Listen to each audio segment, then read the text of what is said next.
Aduh, lenguhnya kaki aku. Cepat korang. Tinggal 2 minit je lagi. Pergilah, Pian. Pergi. Selamatkan diri kau. Sementara masih sempat. Bunyi apa tu? Paras tenaga saya dan naik balik. Dore, Dore. Jawab Dore. Dobby. 30 saat je lagi. Sekejap, Tuan.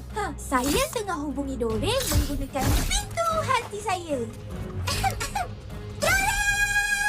Kenapa, Dobby? Kami perlukan bantuan kau. Dore! Pergi ke kelas cepat. Baiklah.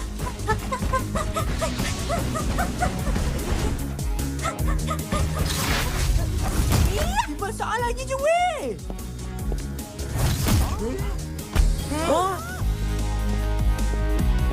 Cepat.